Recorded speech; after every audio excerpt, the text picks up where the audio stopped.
नमस्कार दोस्तों, मैं नवीन शुक्ल फिर हाजिर हूं प्रयागराज की एक और सनसनीखेज वारदात की पूरी कहानी लेकर। दोस्तों, आजकल के बच्चे शादी संबंधों को मजाक समझते हैं। जिसे लोग पहले 7 जन्मों का बंधन मानते थे, एक दूसरे के सहारे पूरी जिंदगी काट दिया करते थे, वही आजकल इन रिश्तों की हकीकत यह है कि मन भरने के बाद लोग दूसरे की तलाश में जुट जाते हैं। और कभी कभी तो मित्रों, बहुत छोटी छोटी बातों को लेकर लोग अपने रिश्तों को इतना पेचीदा बना लेते हैं कि रिश्तों को निभाना बहुत मुश्किल हो जाता है। और फिर यहीं से शुरू होता है गुनाहों का दौर। मित्रों, ये घटना है प्रयागराज के एयरपोर्ट थाने में पड़ने वाले गांव कटहुला की। इस कटहुला गांव में किशन लाल का परिवार रहता है। किशन लाल की सबसे छोटी बेटी है 22 वर्षीय रबीता। रबीता ने शाहपुर के पीपल गांव निवासी 25 वर्षीय राकेश से लव मैरिज कर ली। क्योंकि राकेश ऊंची जाति से है मित्रों, और रबीता नीची जाति से है, इसलिए राकेश के घर वालों ने इस संबंध से इनकार कर दिया था और उनकी इच्छा नहीं थी कि ये शादी हो। लेकिन जब इन दोनों ने अपनी मर्जी से शादी कर ली, बिना घर परिवार वालों को शामिल किए, तो राकेश के घर वालों ने राकेश को घर से निकाल दिया। अब राकेश और रबीता के पास कोई रास्ता नहीं बचा मित्रों, तो ये दोनों रबीता के घर पर ही रहने लगे। मित्रों, सब कुछ अच्छा चल रहा था और धीरे धीरे इनकी शादी के लगभग 1.5 महीने बीत चुके थे और अब तारीख आ जाती है 5 अक्टूबर 2025 की। और इसी दिन बगल के गांव राजरूपपुर में एक मेला लगा हुआ था। राकेश अपनी पत्नी रबीता को मेला घुमाने ले जाता है। दोनों घूमते फिरते हैं, मौज मस्ती करते हैं। तभी अचानक रबीता वहीं मेले से कहीं गायब हो जाती है। राकेश उसे पूरे मेले में पागलों की तरीके इधर से उधर ढूंढता है, लेकिन रबीता का कोई पता नहीं चलता है मित्रों। और राकेश बार बार रबीता को फोन भी मिलाता है, लेकिन फोन भी लगातार स्विच ऑफ आता रहता है। आखिर शाम हो जाती है मित्रों, लेकिन रबीता का कोई अता पता नहीं चलता। तो थक हार कर राकेश घर आ जाता है और रबीता के घर वालों को पूरी कहानी सुनाता है। इसके बाद मित्रों, घर वाले भी बेहद परेशान और हैरान हो जाते हैं। पूरी रात राकेश और रबीता के घर वालों ने रबीता को ढूंढा, लेकिन मित्रों, रबीता का कहीं कुछ अता पता नहीं चला और उसका मोबाइल भी लगातार बंद ही आ रहा था। तो सुबह 6 अक्टूबर को राकेश और उसके ससुर किशन लाल ने एयरपोर्ट थाने में पहुंचकर रबीता की गुमशुदगी की रिपोर्ट दर्ज करवाई। अब मित्रों, पुलिस भी इस मामले की छानबीन में जुट गई। सबसे पूछताछ करने और हर तरफ से सारी कोशिशें करने के बावजूद भी 5 दिनों तक पुलिस के हाथ कुछ नहीं लगा। तभी मित्रों, 11 अक्टूबर को गांव के बगल में बहने वाली ससुर खरेदी नदी के किनारे गांव के कुछ लोग जानवर चराने के लिए गए हुए थे और उन्हें नदी के किनारे गड्ढे में एक महिला की लाश दिखी। मित्रों, वो चरवाहे भागकर गांव आए और सबको इस बात की सूचना दी और देखते ही देखते पूरा गांव नदी के किनारे इकट्ठा हो गया। मित्रों, इसी भीड़ में से किसी ने पुलिस को सूचना दे दी। एयरपोर्ट थाने की पुलिस मौके वारदात पर पहुंची और शव को कब्जे में ले लिया। शव बुरी तरह सड़ चुका था मित्रों, लेकिन फिर भी इस शव की पहचान कर ली गई और ये कोई और नहीं था मित्रों, बल्कि 5 दिन पहले मेला से लापता हुई रबीता की ही लाश थी। लाश का बहुत बुरा हाल था मित्रों। खैर, पुलिस ने इस लाश को पोस्टमार्टम के लिए भेजा और यह सूचना मिलते ही कि रबीता की मौत हो गई है, उसकी लाश मिली है, गांव में कोहराम मच गया मित्रों। राकेश भी खूब फूट फूट कर रो रहा था।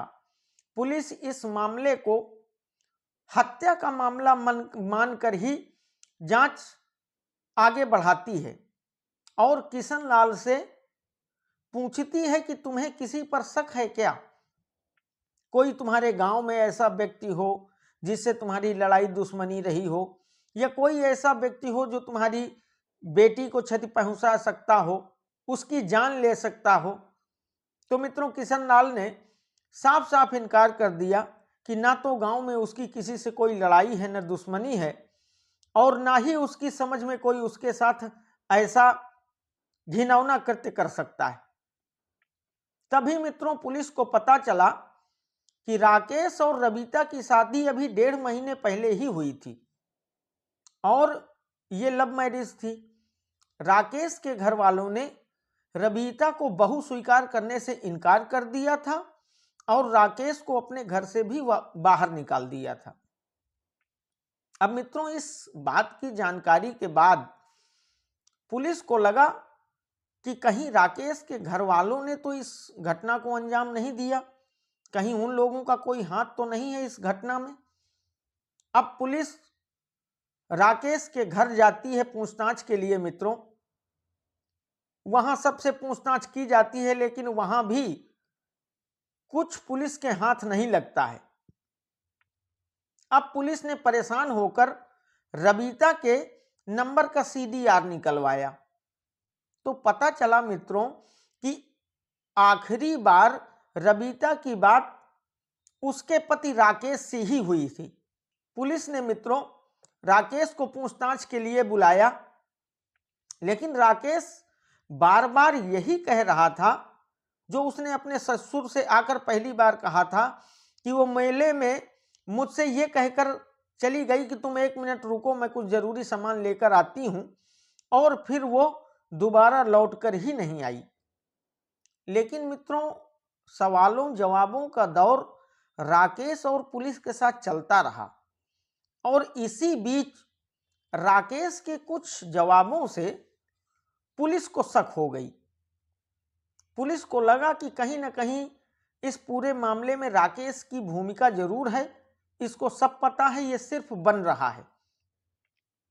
मित्रों, शक होते ही पुलिस ने राकेश से अब सख्ती से पूछताछ करने की ठान ली और इसके बाद जब पुलिस अपने तौर तरीकों पर आई तो मित्रों राकेश टूट गया और उसने अपने जुर्म को कबूल कर लिया और राकेश ने पुलिस को बताया कि रबीता की हत्या किसी और ने नहीं बल्कि उसी ने की है मित्रों।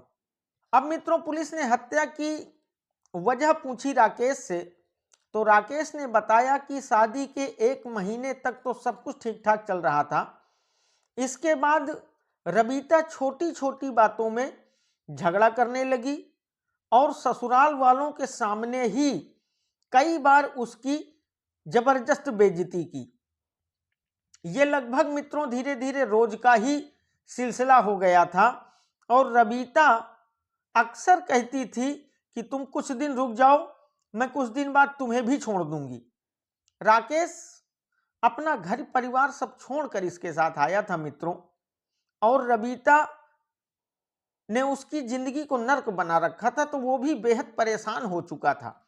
उसने कई बार रबीता को समझाने की कोशिश की कि देखो इस तरीके जीना मुश्किल हो जाएगा, मैं अपना घर परिवार सब कुछ तुम्हारे लिए छोड़ कर आया हूं और तुम इस तरीके का व्यवहार करती हो। लेकिन रबीता राकेश की एक भी बात मानने को तैयार नहीं थी और वो अक्सर किसी न किसी बात को लेकर लड़ाई झगड़ा शुरू कर देती और फिर सबके सामने राकेश की बेइज्जती करने लगती। उसे धीरे धीरे लगने लगा राकेश को मित्रों की रबीता उसे किसी न किसी दिन छोड़ ही देगी और फिर उसका क्या होगा। तो राकेश ने रबीता को ही खत्म करने का प्लान बना लिया मित्रों और मौका ढूंढने लगा। करीब एक हफ्ता पहले, इस घटना के एक हफ्ता पहले, यह मौका उसे 5 अक्टूबर को मिला जब राजरूपपुर में मेला लगा। राकेश रबीता को मेला घुमाने ले गया और जानबूझकर अंधेरा होने तक मेले में रुका रहा और अंधेरा होते ही वह मेले से घर के लिए निकला और नदी के किनारे एक सुनसान जगह में पत्नी रबीता की गला दबाकर हत्या कर दी और रबीता के शव को वही नदी के किनारे गड्ढे में फेंक दिया और रबीता के मोबाइल फोन को स्विच ऑफ करके कहीं छुपा दिया मित्रों। जब पुलिस ने राकेश के मुंह से यह सारा कबूलनामा सुना तो मित्रों पुलिस ने राकेश को गिरफ्तार करके कोर्ट में पेश किया और कोर्ट ने उसे जेल भेज दिया। यह सच्चाई सुनकर रबीता के घर वालों को तो मित्रों यकीन ही नहीं हुआ कि आखिर राकेश ऐसे कैसे कर सकता है। रबीता के पिता किशन लाल ने राकेश से जेल में मिलने की योजना बनाई और वो जब राकेश से जेल में मिलने गए तो उसे फटकारते हुए राकेश से पूछा कि आखिर तुमने ऐसा क्यों किया, तुम्हें अगर रबीता के साथ नहीं रहना था तो तुम इसे छोड़ देते, लेकिन तुमने उसकी जान क्यों ले ली। तो राकेश ने उनसे कहा कि रबीता शादी को गुड्डे गुड़ियों का खेल समझ रही थी, उसने मेरी जिंदगी को मजाक बनाकर रख दिया था, इसीलिए मेरे पास भी कोई रास्ता नहीं बचा था। मैं अपना घर परिवार सब छोड़कर इसके लिए आया था। तो फिर जब इसने कोई रास्ता ही नहीं छोड़ा तो मैंने भी ये डिसाइड कर लिया कि अब मैं इसे इस दुनिया से ही विदा कर दूंगा और मुझे अपने किए पर कोई भी पछतावा नहीं है। मित्रों, राकेश को पछतावा हो या ना हो, लेकिन वो अपनी ही पत्नी के कत्ल के इल्जाम में, जुर्म में जेल में अपने किए की सजा भुगत रहा है। लेकिन मित्रों, संबंधों को इतना हल्के में लेना और जरा जरा सी बातों में लड़ाई झगड़ा झंझट करना और दूसरे व्यक्ति का जीना हराम कर देना, यह भी कहां तक न्यायोचित है।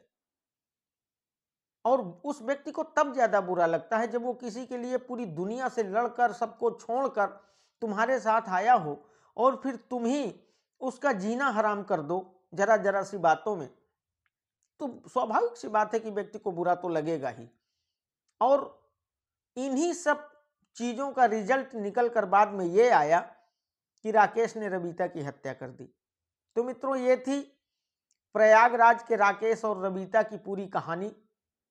मित्रों, इस कहानी को सुनाने का उद्देश्य सिर्फ आप सबको अवेयर करना है। मित्रों, मेरे चैनल को शेयर और सब्सक्राइब जरूर करिएगा। बहुत बहुत धन्यवाद।